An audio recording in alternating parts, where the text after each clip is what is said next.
Thank you for coming yesterday. No, don't, because I felt that it's my duty as an Indian to voice my anguish, my apprehension at what's happening.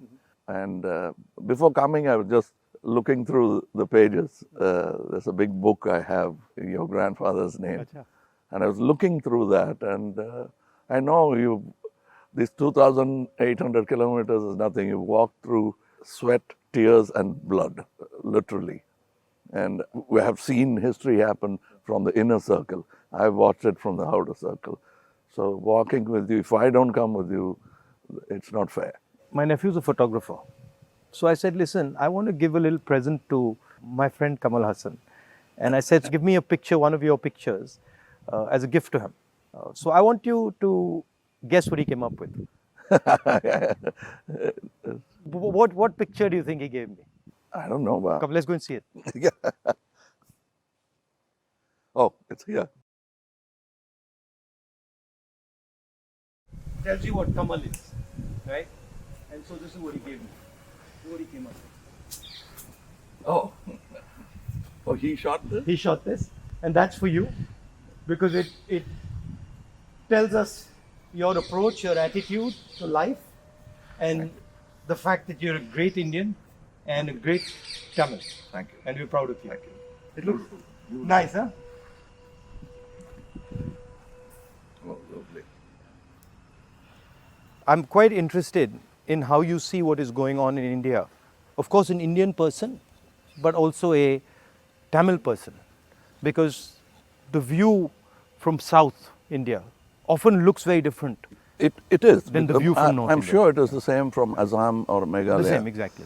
At the capital. We forget history, and we are only agitated by the topical or recent happenings. I talk a lot about Gandhiji now. It is not right from the beginning. My father was a congressman, but my environment made me a bitter critic of Gandhiji when I was in my teens. My father did not say, he said, just read history. I think you're talking from today. Yeah, but today matters, is my question. He's a lawyer, and he didn't argue with me on this case. Around 24, 25, I discovered Gandhiji on my own. And over the years, exponentially, I've become a fan. And that's me, to explain myself. You to actually correct yourself and say sorry. That's why I made Hey Ram, Right. a film where I played a parallel assassin, Wow. wanting to kill Gandhiji. And as he goes nearer to the person and the truth, he changes. Yeah. But it's too late. Somebody else does the job that he wanted to do, but he had changed his mind. That's the story of Hey Ram. So you came up with the idea? Yes, that is my way of saying sorry to my Bapu. Excellent. That's quite a sort of sophisticated, intelligent way of looking at the problem. Yeah, because I have to take the onus of all the crimes, including what happened in your family. We let it happen. But I think inside what you're saying is hatred is actually blindness and misunderstanding. Yes, and the worst form of criticism is an assassination. I think that's very cheap.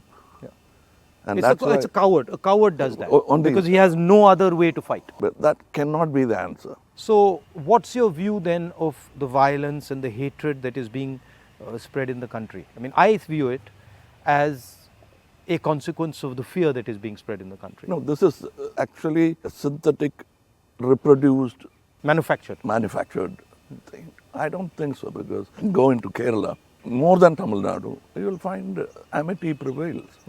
Unless you doctor it. You can do it from either side. I think there are more sides to it than just Hindu and Muslim. We have to look at all that and understand that this country will flourish only with this plurality. As a person who loves Tamil Nadu, loves the Tamil people, whenever I go there, I try to understand slightly better, what exactly is the Tamil idea, right? And so as somebody who, is looking at it from far, What does it mean to be Tamil? I know that the Tamil language is very important, but what does it actually It mean? means the same as wanting to be a Maharashtrian Yeah. or Telugu or a Malayali. We all have a pride, but I must say something about Tamil Nadu. They always feel that it's an island with parochial mindset and language chauvinism. Everybody is proud about their language, but I can tell you, you can go to a village, any village or town, my town, and just stand in the middle of the road and shout Nehru. A dark man will turn around, Yeah. or you say Bose. Yeah. Somebody will turn around and he doesn't look anything like Yeah. Nehru ji or Bose ji. And they'll turn, you'll find Gandhi, many Gandhis. That is the mindset. And at a particular point, they felt there was apathy from the center. That happens every time. It will happen with every government. They are now unhappy with what is happening now. But that's not permanent if you could approach it like you're doing it now. The reason why I want to celebrate your walk is reaching out to the people and lending the ear instead of standing on a podium and lecturing. Yeah. That's commendable from your side. But my experience when I go to Tamil Nadu, right, is that they express themselves in a very passionate, Yes. it's different expression. So if you go to Maharashtra, people show affection, but the way the Tamils show affection is something completely different. I get that feeling when I go there, and I always wonder, what is that exactly? How does it, why such strong affection or strong expression or so passionate? It's part of the culture. It's a very old culture. And they've seen wars, they've seen battles, they've learned a lot from Jainism, Yeah. Buddhism. It's a mixture of everything. That kind of affection was enjoyed by Kamaraj, Yeah. MGR, all those leaders. They are moved to tears, Yeah. laughter, screaming when they see the man of the. I think around the country it's like that with variations. And also the Tamil language is very important to them. Yes, I think even non-religious, godless people celebrate Tamil and worship Tamil. So you said you've got, you're doing this fashion business, and so you know a lot about what is going on in the rest of the world. How do you see the United States, China, these countries? Where do you see India's place in all this? Nowhere less than them, Yeah. but we should walk the talk. Yeah. Like you're doing, every Indian must walk the talk. I want to be, or simply resigning yourself to calling it a third world country. Yeah. You can't do that anymore. That's blasphemy. And you said in our earlier discussion that production has a lot to do with it. The ability to produce something and Yes. sell it outside India, not just in India. Yeah, we can't have a toddy mindset because you can't bottle it. It has to be had Right. then and there. We are in G20 not because of one government, Yeah. successive governments. And whatever good they could do, that has accumulated and come to this day. So we are aware of that. And you were talking about China. I want you to say more. The security of the country, both internal and external. Yeah. Your opinion on it. I was speaking to some ex-servicemen the other day, and I was mentioning to them that security today in the 21st century, it's not good enough just to say, okay, what do our borders look like, right? Because security today has become a holistic thing. You don't necessarily get attacked from the borders. You can get attacked from inside. You can get attacked by cyber weapons. You can get attacked by, use of your media. So in the 21st century, one has to have a global view about security. And that's where I think our government has completely gone and miscalculated. We constantly hear about what is going on the border. And the fact of the matter is that China has taken 2,000 kilometers of our territory, okay, square kilometers. And frankly, we haven't said anything. The Prime Minister hasn't said anything. The military has clearly said that they're sitting in our territory, but the Prime Minister said nobody has come. This sends a very clear message to China. And the message is, we can do whatever we want, and India will not respond, right? And in fact, in some of the conversations that they are having with our military, they're actually making the statement that, look, your Prime Minister himself has said we are not in your territory. So what is the conversation about? So that's one aspect of it. Yeah, to them it will look like we are whistling in the dark to allay fear. Yeah. No, and Looking somewhere no, else. imagine if you're the leader, right? And your forces and my forces are negotiating, and your forces are coming and saying you're in my territory, and then I say no, but your leader has said we're not. So it destroys the entire negotiation position of Yes, India. yes. Right? So that's one aspect of it. The second aspect of it is how conflict has been transformed, and conflict has been transformed because earlier you fought on a border, now you fight everywhere, right? So you fight by shutting down power stations, you can fight by attacking the railway system, you can fight by militarily attacking, you can And fight. the oldest trick is to Yeah. contaminate border. Yeah, so you can do that. So the single most important thing in the 21st century is that a country has internal cohesion, that there's harmony in the country, that people are not fighting, that there's peace in the country, and the country has a vision. The point is not going to war, right? The point is being in a position where you cannot be attacked. And there's a link between a weak economy, a confused nation without vision, hatred and anger, and the Chinese sitting in our territory. Because they know that we are dealing with internal matters, internal confusion, an internal lack of harmony, and so they can just go in and do whatever they want. So that's one element of the problem. The other huge element of the problem is what has happened in Ukraine, right? And essentially what the Russians have done in Ukraine is they've said, look, we will not accept that the Ukrainians have a strong relationship with the West. And they've basically told the Ukrainians, if you have a strong relationship with the West, we will alter your geography. And that is the exact same principle that can be applied in India. What the Chinese are saying to us is, be careful with what you're doing, because we will alter your geography. We will enter Ladakh, we will enter Arunachal, and what I can see is them building a platform for that type of an approach. So as an Indian person, I don't want to be somebody who's warmongering, but I'd like our country to be aware that there are real problems on the border, and those problems on the border are connected to what is going on inside our country. When Indian fights Indian, when the economy doesn't work, when there's joblessness, our external opponents can take advantage of that situation. Yeah, so because that's broadly it's an opportune moment Yeah. of distracted. Yeah. So one of the things that we've constantly telling our government is talk about it. If you don't want to talk through the media, at least talk to the opposition. We understand these things. We might be able to help you, advise you, bounce ideas off us, but they just don't listen. So it's the approach that we understand everything. The other aspect of it, which you touched on, is that frankly there's no one who can compete with China.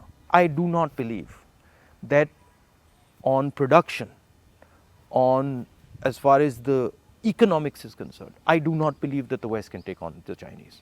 I believe that India can take on the Chinese. We have the population. We have the population, we have the people. What do you need to take on the Chinese? You need a young population, you need large numbers of people, you need a large educated base. Compared to China, our population is younger. Exactly, right? And if you see the West, right, and this might be a bit controversial, but they've got too much. They're flabby. They're living in opulence. They are outsourced. And they outsource, right? Whereas our people, they know what a struggle is. They understand difficulty. So I think as an Indian person, I see a huge opportunity for India to become, like China, the producer of the world, right? And of course, the West has a space which is high-end manufacturing, high technology, etc., which they're very good at, they'll dominate. And we should try and challenge them on that. But I do not think they can compete with China on the large-scale manufacturing, blue-collar work. And I think that's the tragedy, that we are walking on these streets, you walked with us, and all our children are saying we are unemployed, when in fact we could have huge amounts of employment through our agricultural system, through sort of manufacturing. The constant neglect of agriculture is disgruntled many Tamilians. They're voiced, they came here, they didn't even get an audience. Yeah. India has skills, and it has skills everywhere, right? I always say that the next Satyagraha is the skill set development for India. Right. Because making thousands of lawyers who won't get a job, thousands of engineers Exactly. who won't find a job. Instead, if you develop their skills, they can have their degree but pursue their passion. Instead of me talking about other subjects generally, let me talk about where I come from, the film industry. But the number of training facilities, 200 jobs in a film, and there's no ITI for that. So what it is, right, is actually a disrespect of skills. You will not respect the person's skill and then say, okay, as the nation, how do we empower this person's skills? So I gave you the example of Bellary, right, which is the jeans capital of India. Now, Bellary should be exporting jeans to the rest of the world, should be exporting different types of jeans, should be innovating on jeans. Right? Bellary has been shut down because of demonetization and wrongly applied GST. And you've literally taken a hub which could challenge the Chinese across the world in making jeans, and you've destroyed it. It used to have 4.5 lakh people working there, it now has 50,000. Like something like what you're doing with Khadi, right? I mean, who would know that that's a Khadi jacket? Nobody. Right? More than the publicity of it, the reach of it. Exactly. And Americans are loving it. And then you got the history of Khadi, right? Because if you start to say, well, this is Khadi from the Indian freedom movement, this is made by Indian people by hand, this is what fought a superpower, you can make a beautiful story out of it. Yes. Yeah.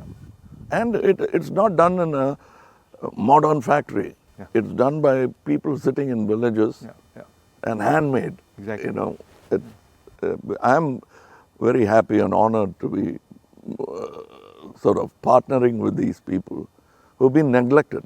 They're almost on the verge of closing down and going back, thanks to GST. So how many people now are working there? We have not started a full-fledged tailoring system because we only have 12 outlets and we can supply with a number of tailors. But the number of weavers are many. Right. They are in Telangana, Karimnagar. We are sourcing it. We are going even to Kutch and other places so that we can bring India together. So that's but very nice. It was very nice of you to come, I must say. I with all the situation and the BJP and sort of the ability they have to coerce, I think it's also a brave thing. That's why I think that's why he gave. He came up with that idea of the picture. It's not easy.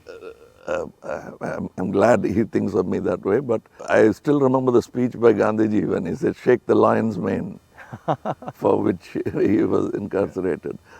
So we have the strength and ability. But I'm happy that you're meeting people, practicing jujitsu, walking miles and miles and miles. It's nice. And because you're doing exactly what Gandhiji did, to understand the nation before fighting for it.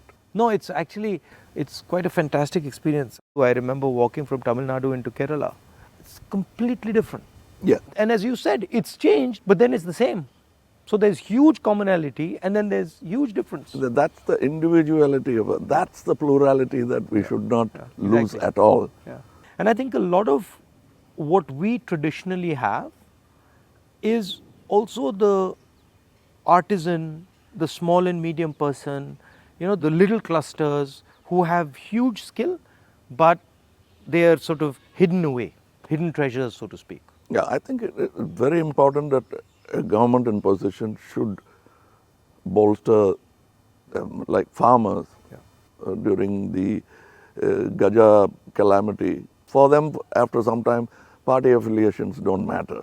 The calamity that they're facing is the pain is the most important thing. It doesn't matter. And politicians always go and talk about the next election. And their trajectory is towards that, and that they don't like. They can't tend to take their eyes off it.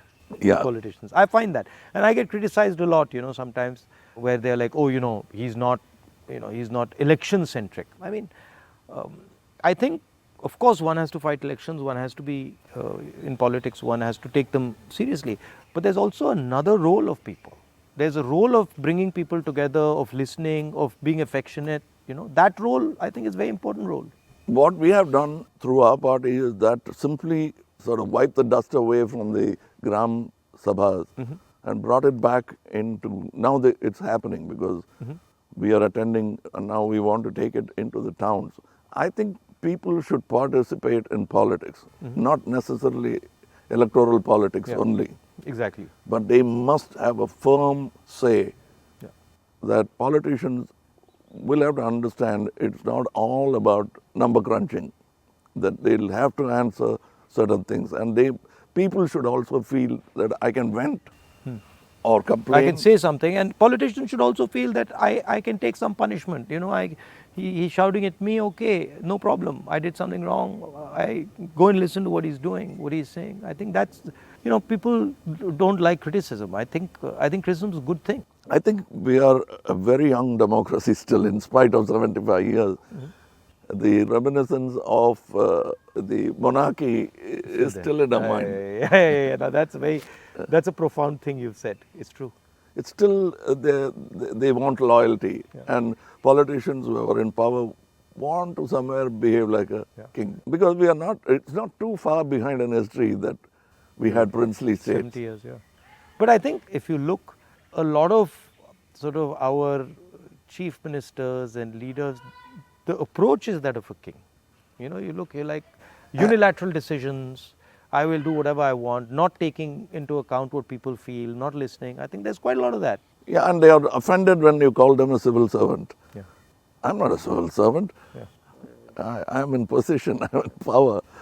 But that's what we are, ultimately. It should be a position of honor rather than position to usurp. Yeah. The trustee idea of Mahatma Gandhi. Over the time, I'm looking for people who are at least a semblance of that in them, because it's unique. Is a tall international figure. Yeah. And that we realize when he's not there. Well, anyway, I won't keep you. No, I'm keeping you. It's lovely to see you. And whenever you're in Delhi, next time, maybe we go and have a meal or something. Yeah, sure. I'd love to do that. And I'd like you to look into our thing I've sent. I will. I'll give you my your measurements. I will 100%. We'd like to dress you up. Okay, I'll do that. Thank you. Thank you. Thank you for the time. Thank you.